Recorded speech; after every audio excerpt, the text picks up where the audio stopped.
Well, welcome to another week of Rooted and Raw.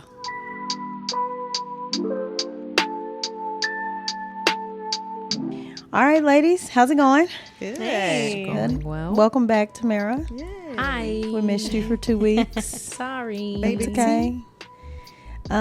So for all of you who watched our last podcast, we had a question that I'm going to have Sherita here in a minute repeat it because we felt like there was still more to be said. Like there was just, and So we much. looked up and time was up. Like it was so much that still needed to be said. But also we didn't have Baby D because man, I feel like she's got a lot that she could definitely add to the topic. So we're actually going to be doing what we're calling part 2 of this one. So before we jump in, let me start with our icebreaker.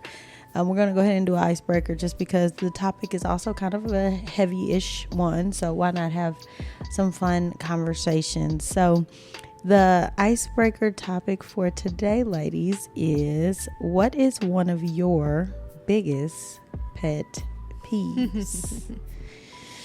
All right. So, I like to usually start with Flora because she's there and it just comes around and ends with me. But I think this time I'm going to start with Sherita and go this way.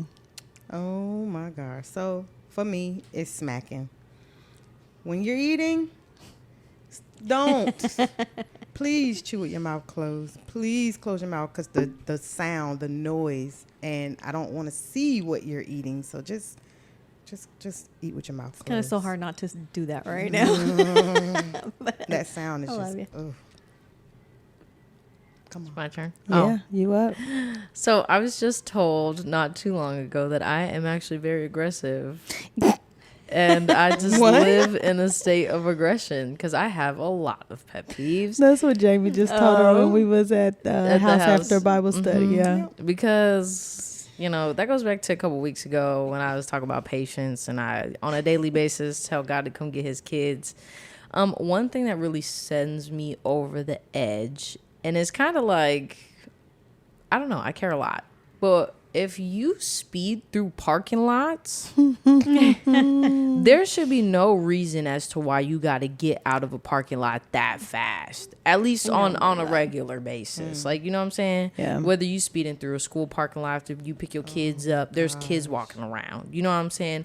If you speeding through the church parking lot, there ain't no lunch is still going to be there when you get out the parking lot. Because You know what I'm saying? Also, my kid serves in the parking lot, so I'm going to need y'all to chill. You just picked up your groceries at Walmart, your groceries still gonna be in the back of the car by the time you exit the parking lot. Like, and my husband. Let one of y'all hit my family member. Sorry. Go ahead. You see, that's my point. That's how it get just like that. And not only that, but people walking. You know what I'm saying? Yeah. It can't be that big of a rush for you to hit somebody because you speeding through a parking lot trying to take a spot. Or It ain't the anyways, freeway. It's not. Please stop speeding in parking lots. That's crazy.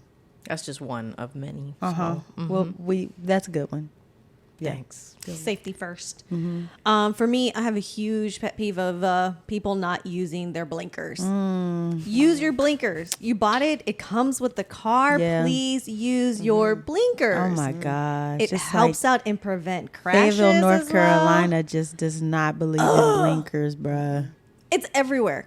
Oh, I've okay. been to Georgia, Alabama, here in North Carolina, South Carolina. It's everywhere. New York, Virginia.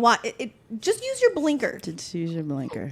It's that It's little. actually stick that like comes- it takes like a millisecond. Like That's it. that's it. Let the car know behind you, hey, I'm about to Stop. 'Cause I slow swore you down. smacking, and I was about to Sherita. And what was her pet peeve again? Right. I thought she was. That's why I looked at her. Like, Making blinker noises. That's on some of them, but like mine luckily is not that loud that it's easy to tune out, but at least I know. And even if you put on the blinker and you actually go the opposite direction of what your blinker says, at least you let me know. Yeah, I know you turning. You're going to turn. So Yeah. maybe I need me to slow down. So in which direction you're going to go. But yeah, please use your blinker. But yeah. And Flora, here, by the way. Yeah. Hello, Podcast King and Queens. I guess we didn't say who was on. Sorry. My bad. It's all good. Forgive me, big dogs. I'd say my ultimate pet peeve is having to repeat myself. Ooh, that's a good one. Y'all, And being interrupted. y'all, Oh, that sets me off.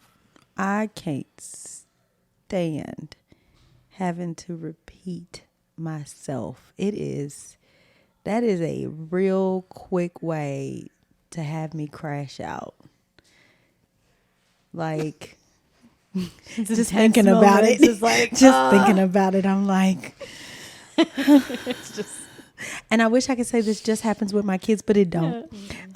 So yeah, just that whole idea of having to repeat myself is a wee bit annoying for me over here. I'm like, Tamara, I probably got a list, but that probably is the one that your eyes are twitching. Yeah, no, but for real, eyes get to twitching.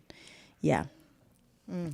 All right, now that y'all know what some of our pet peeves are, why don't you drop in the comments what some of your pet peeves are, because it's something that we want to know. Can I just say something? Like, there's something beeping, and every time I hear a beeping, y'all, it kind of makes me think of bombs. So I get easily distracted. So I'm sorry. I hear a beeping and I'm like, what's that? What needs to be taken out? I think Like the microwave. It's one of those things where it's like, girl, you got that's a trauma response from the military or something. Okay. So real quick, we've got Flora in the building. We've got It's Tam. yep, for sure. And we got forget my Sherita name? in the house. No, I didn't want to say it for you. Oh. I wanted you to say it. Yeah. Man, Flora, she didn't care if you said your name. She already did. Why That's you crazy. coming That's why I for me? remember. That's what it She's reminded the her. one that started it, and it reminded me. She gonna make me Repeat yourself. see my eye twitching. See my eye twitching. She's gonna make me lose my mind. Okay. Love it. You got Sherita in the building.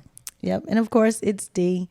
So before we reiterate our topic, thank you. Come on, keep me together. That's why she's the organizer. And of course, we've got Stephanie in the building. She's working hard back there. Say hey, y'all. Yeah, there it is. Y'all, let me tell you something. Before we started, I started recording her, just like getting a little bit of footage of her, in her element, because Flora was like, "Hey, I love seeing her in her element," and she be in it too, like she's in it. So I started recording her, and she was good until she realized that I was recording her, and then it was like she couldn't even focus no more. wait. It's like she's like Ducking and dodging. trying to hide behind cameras. So shout out to Steph, who if it's up to her, y'all will never see her. But just know you see her regularly, because everything that takes place in this is her handiwork. So we love you, girl. All right. Before we reiterate the question from last week, so remember this is a part 2, let me just go ahead and say that although we are all theologians and we study the Bible on a regular basis, we study it for our knowledge and understanding of it so that we can have a healthy relationship with the Father as individuals, and collectively as a community. We study it together. We just had Bible study this morning. So though we do study the Bible and we are theologians, we don't have degrees in that. We also don't have, we don't have any licensure as psychologists or psychiatrists or counselors. I do have a degree. I just don't have license. So again, do not take anything that we're about to say in the context of you should just do what we say and not go, deal with therapy or read your Bible for that word. Like, you should still do these things on your own. Right. It's good to listen to podcasts, listen to other perspective, other women, hear what they have to say. But ultimately, like, we don't have all of the answers. We have the Bible and we have our experiences, and we've taken this podcast and we put those together. So, Sherita, can you read the question for us again? Question is, what does therapy or mental health care play in spiritual growth? All right, so last week when we did this, it was Flora, Jaemi, Sherita, and myself.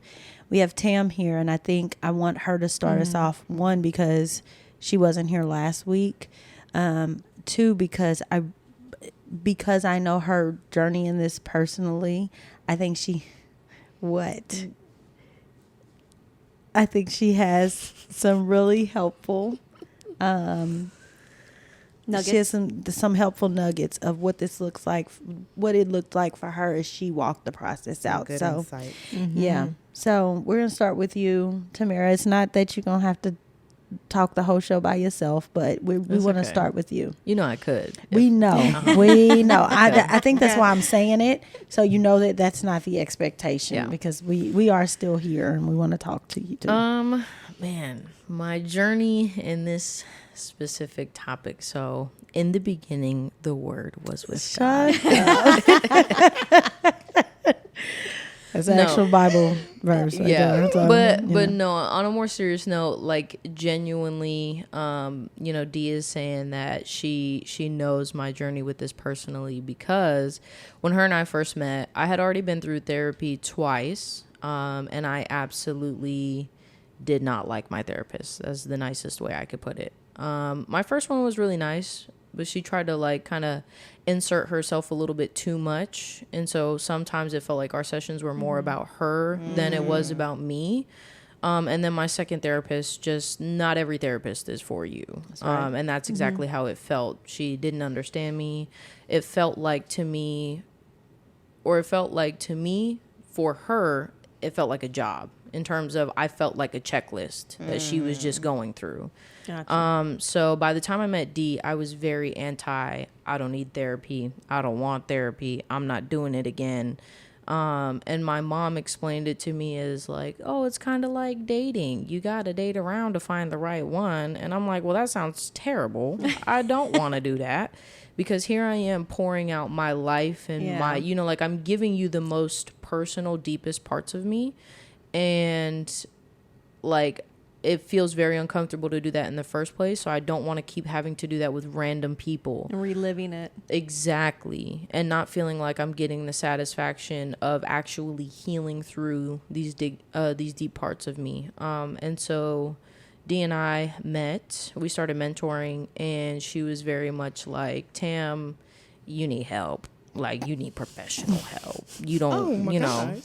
She says that she ain't really say it like that, but that's exactly how I took it, and that's exactly how it felt, to the point where Out of love. Nothing but love for you, baby.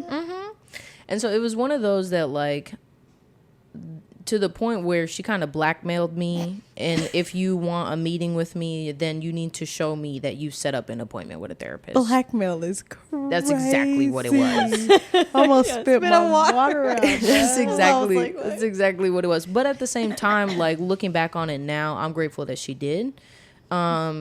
So I genuinely prayed about it, and I was like, God, if this is what you want from me, like if you want me to go back to therapy, then I truly need you to send me somebody who is gonna be worth going to therapy for. Not necessarily like her per se, but I need somebody who's genuinely going to help me walk through these things, because number one, I'm scared. Number two, I'm not willing to do it on my own. So if this is what you want from me, then I need you to provide someone.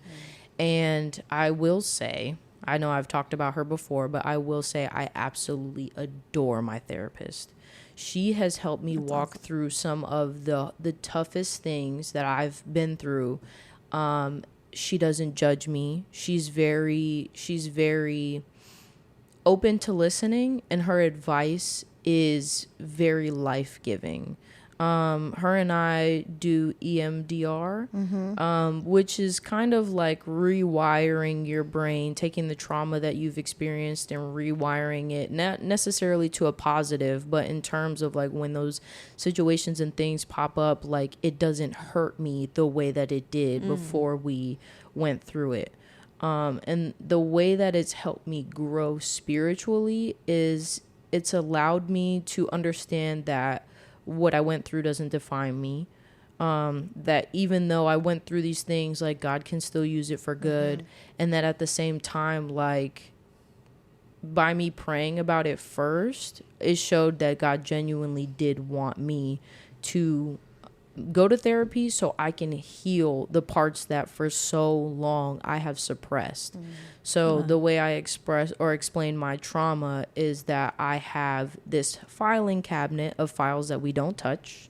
And I put it in the basement of my mind. It's dark and it stinks in there, and like it's terrifying. You know, it has like that shady light bulb that swings back and forth. Yeah. Sound like a scary movie. Yeah, that's exactly what it feels horror like. Movie for real. And so I feel like every time that I've tried to go downstairs to address the filing cabinet, like, I can't do it by myself. And so Shailene has helped me walk through, like, okay, we're going to stand in front of this filing cabinet, and I want you to remember that God has the key. Like, this isn't for you. Like, you know what I'm saying? So God, you know, steps with me in it, and she kind of like helps me walk through the process of like, okay, let's address this filing cabinet. What she calls it, safe, calm place is how she changes that. But, you know, and then we start processing these files that I explained it to her. I just want to shred these things, get rid of them. Like, I don't even want to look at the file, what it says, just start shredding. But again, God is using her with me to slowly address the files that he wants to read, he wants to bring up.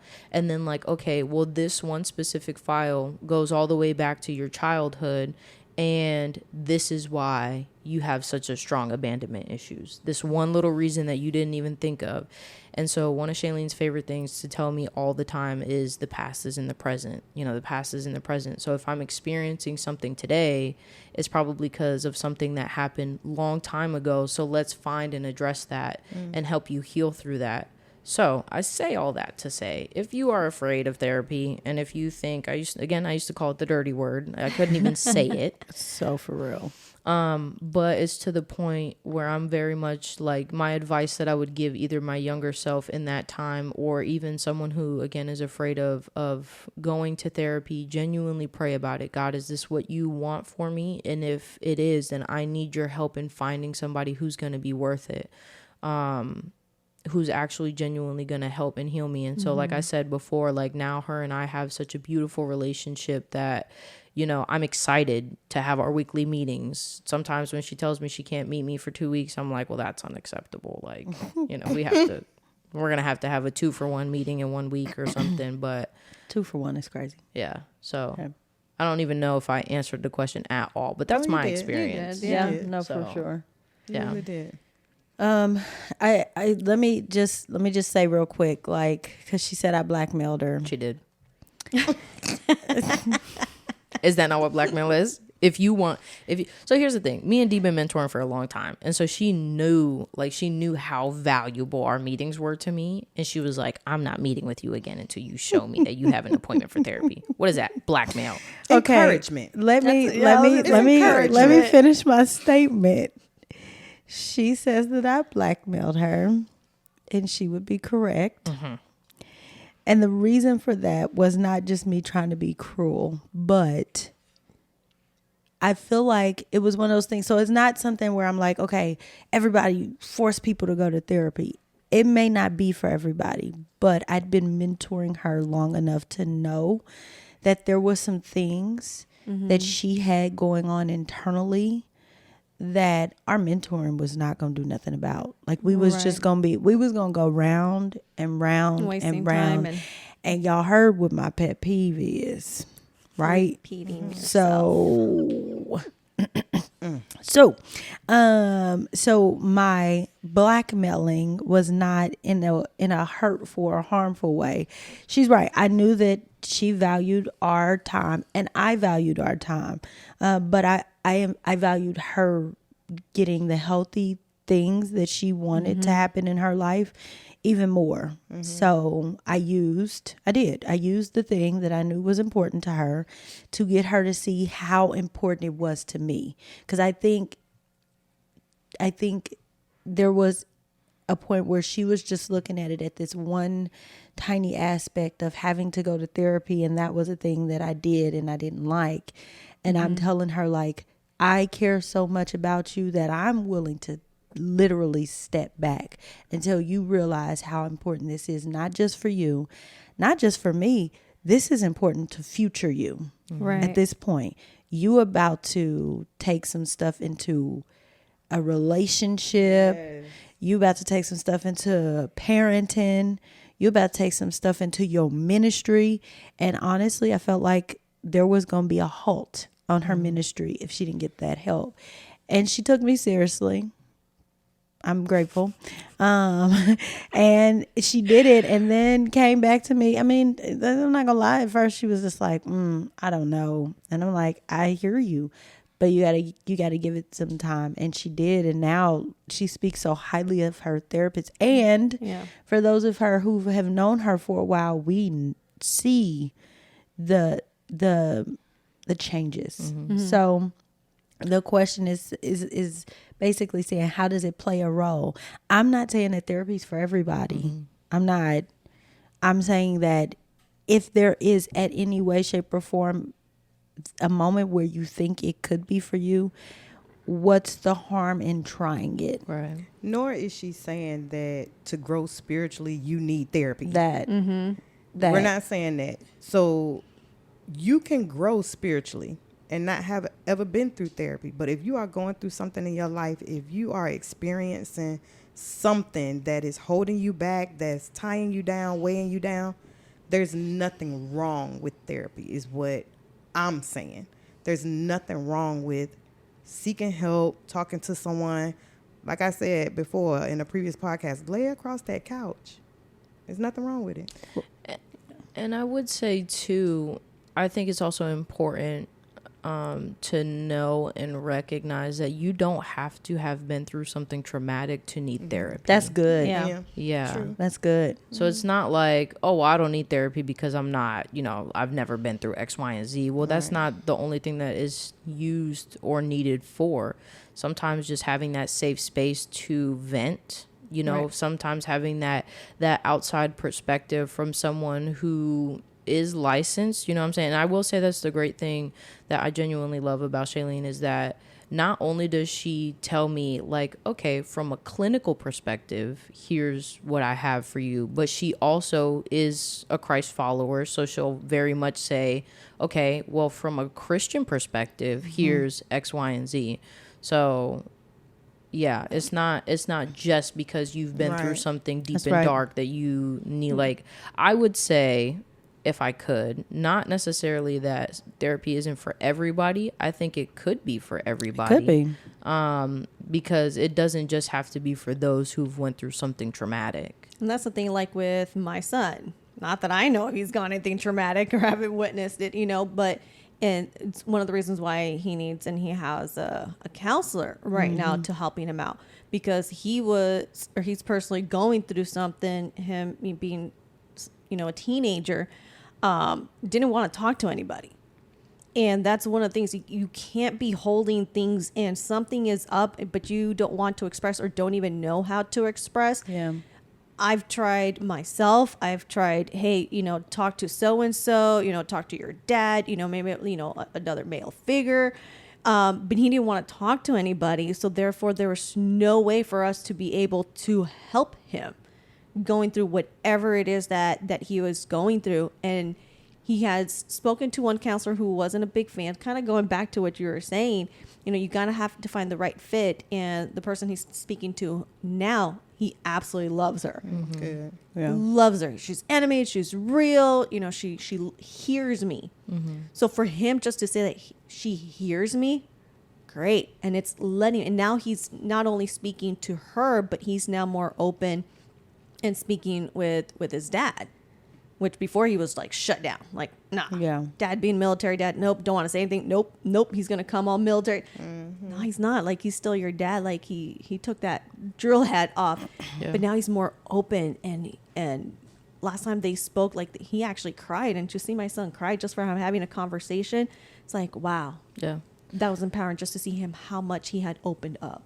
And I mean, and this is something I said in Bible study too, which is, I think, a lesson that God is kind of showing me right now, is that Shailene hasn't been afraid to tell me how much I've impacted her. So I think it's one of those things that you never know how, you know, like the growth that you have through therapy can also impact your therapist. And I say that in a way of, they're also human beings. Right. Like, they don't have all the answers, and she's not afraid to tell me, like, I don't have all the answers, or I'm still learning this same thing, but at the same time, I'm still here for you.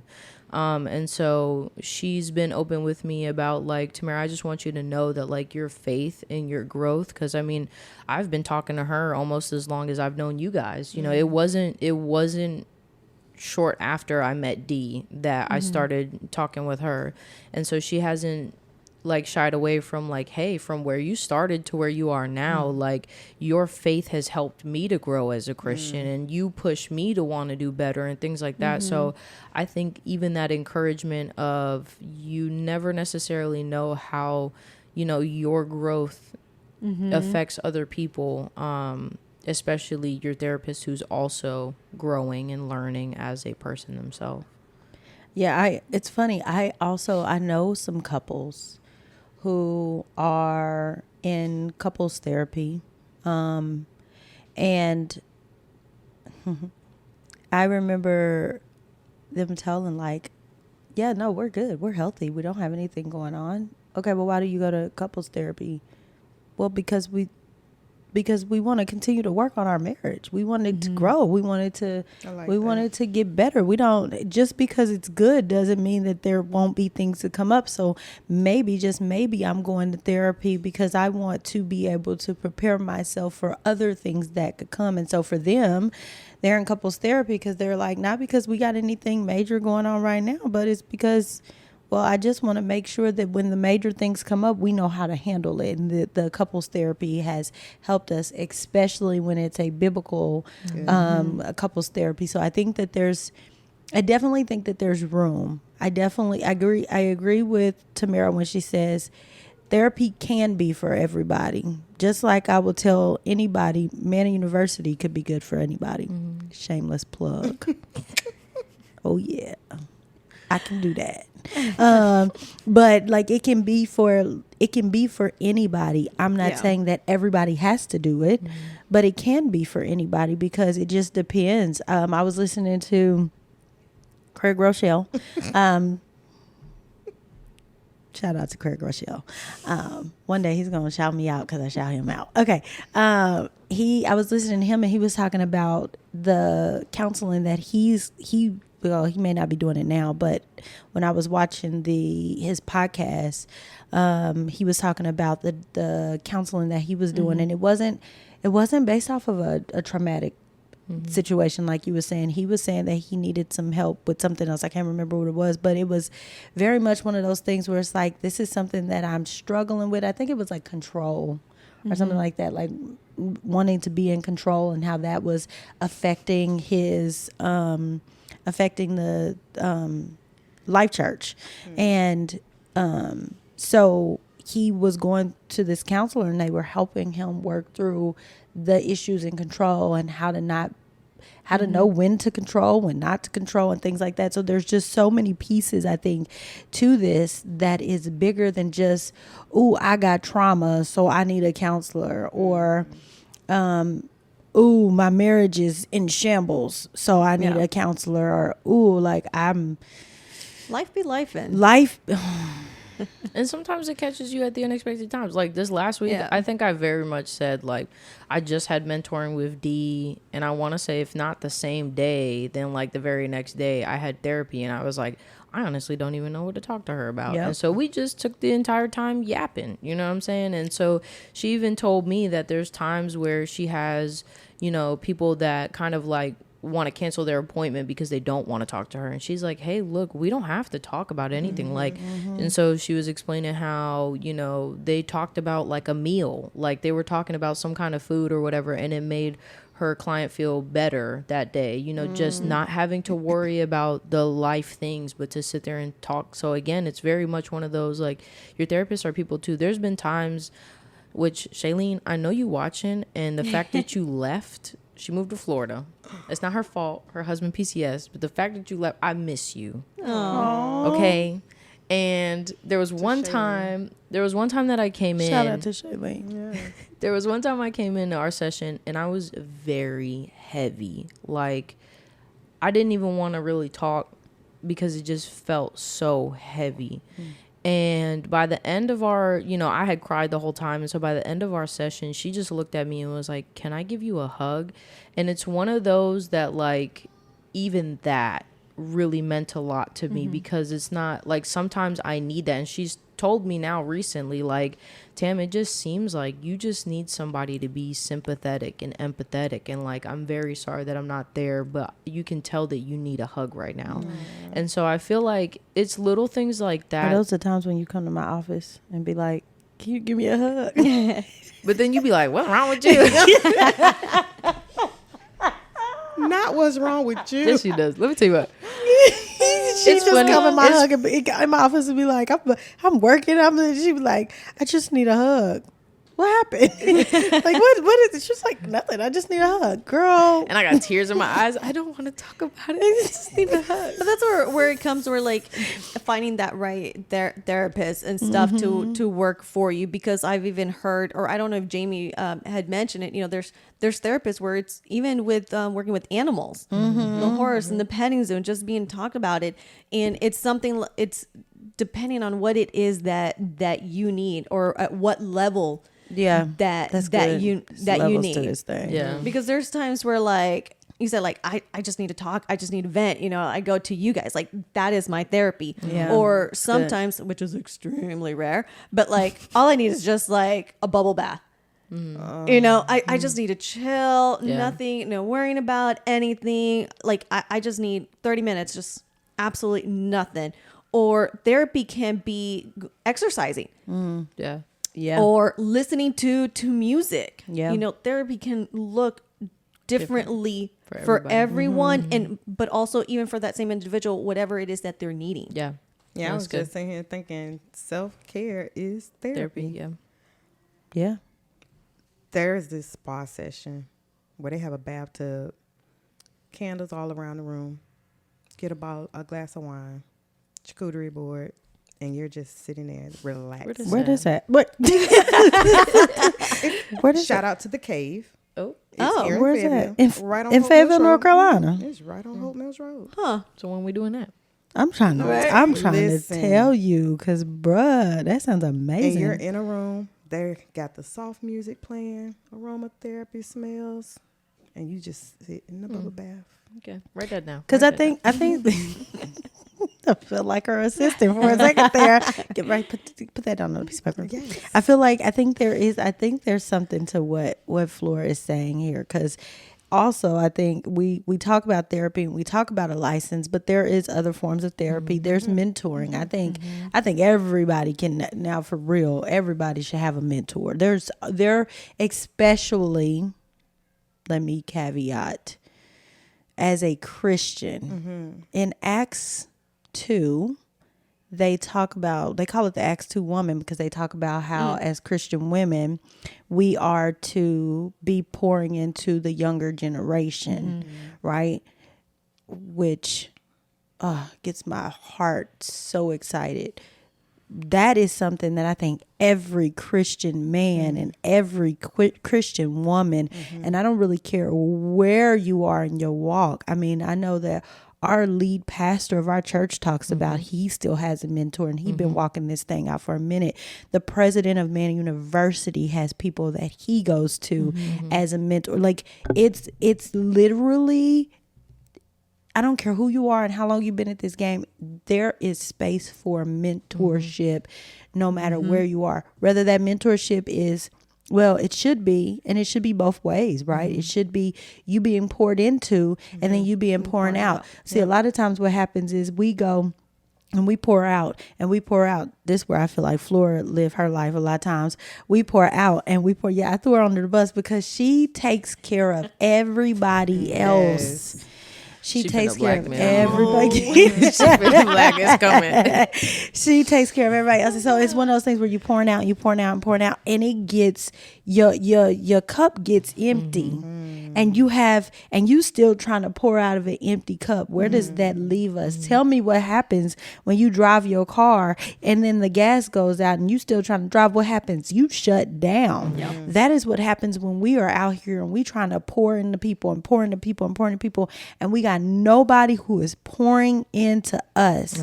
We mess ourselves up. You can mess the engine of your car up if you are driving around and you're not putting the fluids in it that it needs, the oil and the transmission fluid and the gasoline. If you're not putting those things in the car, you mess the engine up. It's the same way with our hearts and our minds. If we are pouring out, we driving, we going, we moving, we pushing, we doing all these things. We mamas, we wives, we workers, we doing all these things, and we ain't got nobody that's pouring into us. What you think's gonna happen? You gonna shut all the way down. And it's hard when we said it this morning in Bible study. When you wait until you need the friend, when you wait until you need the mentor, it's too late. Yeah. Don't wait until you need those people in your life to get those people, because at that point it's too late. You need to get those people in your life before you actually need them. So when you think about counseling, when you think about therapy, what did I say with the couple? We don't need it right now. We gonna get it before we need it, because when we need it is usually too late. Right. Yeah. No, that's That was good. a whole word. Ooh, I got excited. Well, I was just trying not to come up out this chair. And this is one of those things that's really, really heavy for me, heavy in my heart. Y'all know I love to mentor. And I love it because I've been mentored for so long, and I know that how it's helped me and changed me and grown me. I've done the counseling, I've done the EMDR therapy, I've done the things. Heck, I've had the meds. Listen, I'm not Keeping it rooted and raw, baby. There you go. There was a season in my life where medicine was something that was necessary for the season. Now, let me just be 100% clear. Medicine is not meant to be a crutch, and it's not meant to be a lifelong thing. If you have meds for anxiety or depression, things like that, that is supposed to be a temporary thing that is to help get your mind right, so that the therapists and the mentors and all that who are pouring into you getting into your word and learning who God is for you, who you are for the kingdom of God, all those things. The meds may help for a season to help you get to a place where you can hear that and walk that out. But it's never meant to be something that you do for the rest of your life. And any counselor or a psychiatrist or a psychologist or whoever that tells you that you got to do this for the rest of your days, find you a new one, because they lying. It's not supposed to be a lifelong thing, unless it's something like narcolepsy. Narcolepsy is a medicine, because there is no cure for narcolepsy, and it is an actual illness, and you have to take it, otherwise you kill yourself or somebody else. So like, that's different. That's different. Medical like imbalance, yes. Chemicals imbalance, hormones imbalance. Yes. I mean, there's bipolar disorder, things like that. Right. That so are want to strong. make that clear, not to be misconstrued. Right. This is different than what I'm talking about when I'm talking about like an anxiety and depression. I believe that anxiety and depression medicine is good for a time, but it is not supposed to be something that you're taking for the rest of your life. This is not like a diabetic medicine like insulin or something. And that's why we say you got to listen to your medical professionals, That's right. the ones that are right. licensed to. Which I'm not. So, But I will also say that the reason why Dee is harping on it so hard is because she's speaking from experience. Yeah. Like where she said, I did the medicine thing and now I don't have to. I think that's the important piece. Proof in the pudding. Right. Yeah. No, thank you for that. That's a good point. I'm saying it because I walked it out. Did I take medicine for anxiety and depression at one point in my life? Yes, I did. Do I take it now? No, I do not. And it's not because I just decided, oh, I'm too big and bad. I went through the process with my healthcare professionals. I went through the process, and I stopped the medicine when they told me it was good to stop the medicine, and how they told me to. Right. Because did you know there's a way to stop taking meds? Right. Yeah, You're not supposed to take it right off the just bat. cut it off like that. You There's gotta a wean process. yourself. That's right. And so that's why people feel like it's an addicted drug, because you're trying to stop taking this med that your body has gotten accustomed to cold turkey. So listen to your healthcare professionals when it comes to things like medicine and therapy and things like that. Right. But I'm going to say this very clear. You can listen to me when I say find a mentor. Like square business, find a mentor. And if that mentor is just somebody who you're really close with, who you trust them to speak into your life, because they are further along than you. They don't have to be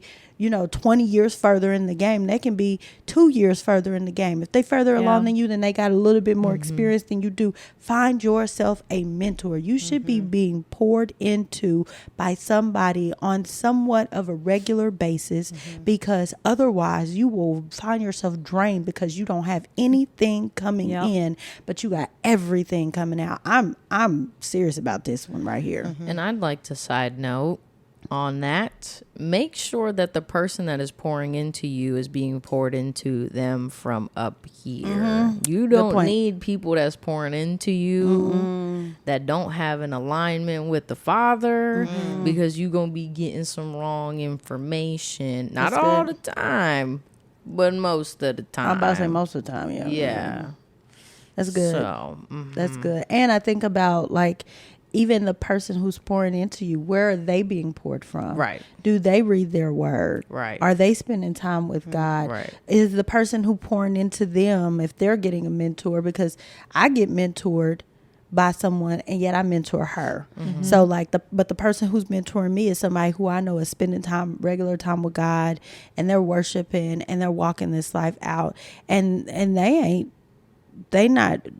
think we're about the same age, but she's just a little further along in the things that I need help with. She's further along in those things. So I agree. I'm glad you pointed that out. It's necessary to make sure, because there's some people out there that shouldn't be doing the pouring. And I was going to say, at that response, are we talking to Christian people, or are we talking to everyone?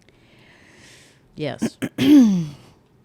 Yes, we're talking yes, because this is the reality. If you're out there and you are not a Christian, if you listen to this podcast, you're listening to it for a reason. Because let me just be honest with you.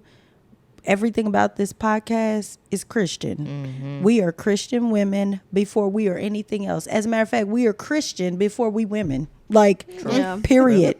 Period. Everything about, even the stuff that is hard and difficult, right? So that's a really good question. But I feel like if you're listening to this, then if you're in the sound of our voices, then you are here for a reason. You are listening to this. There's something inside of you, something that's yearning, that's Period. calling out and stuff. And you could be in the comfort in your own home, or just in the car, or whatever. You're listening to us in the bathroom.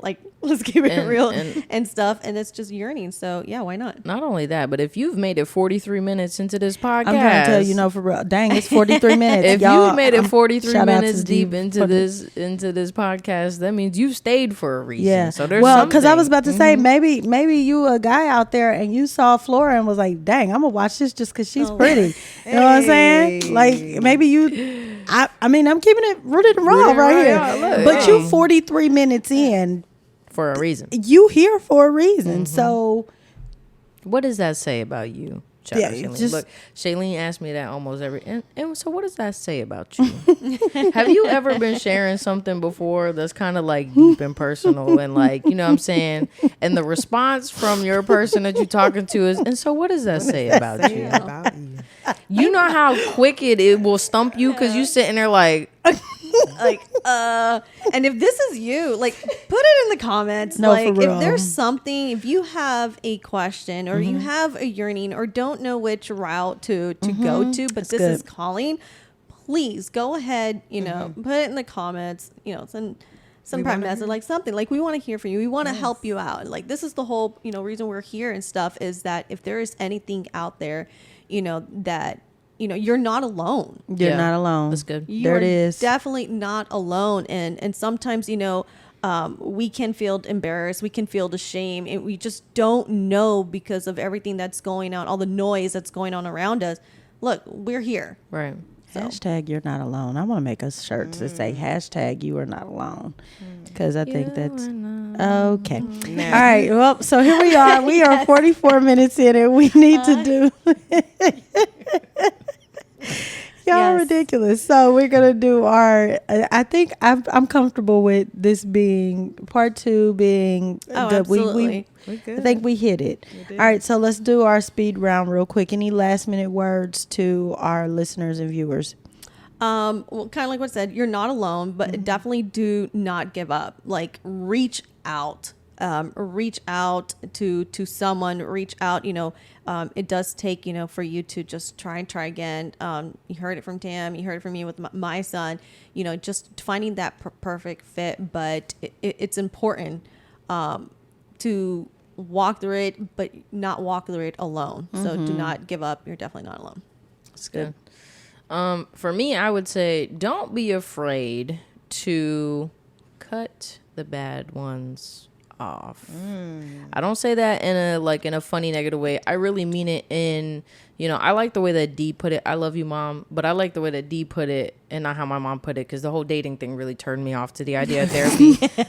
but Dee explained it more like hair care products. Not a hair care product just for everybody. You know what I'm saying? If you got straight hair, the curly hair products ain't gonna be for you. The curly hair, you know, same vice versa. Curly hair won't work. Exactly. Right. The one that works for her won't work for me. So if you are trying out therapy for the first time, it's okay to run into a couple ones that I don't really feel like it's a good fit. It's okay to stop it early before you get down the line and start turning yourself off to the idea of therapy. That's good. Number one, I would say pray about it before you go into it. You know, when I first got there, the lady gave me 2 options, and then in the middle of me picking one of them, she said, I don't know why this one just popped in my head, and I had been praying about it, so I took it as the Holy Spirit, and that's how I got Shailene. So pray about it. Just trust that God got you, and at the end of the day, he genuinely wants to heal you from the things that you have been through, or even that you're going through, or that you might be going through in the future. So, you know, just trust it. It's gonna be okay. Therapy's actually not as bad as you think. So for me, therapy is a healing process. So you can find healing in therapy. It is okay. It's nothing wrong with it. Just get that part in your head, that there is nothing wrong with therapy. That's good. It is absolutely okay. That's good. I think I'll end with therapy is not the only answer. If you are in the sound of my voice, then you should also be reading your word.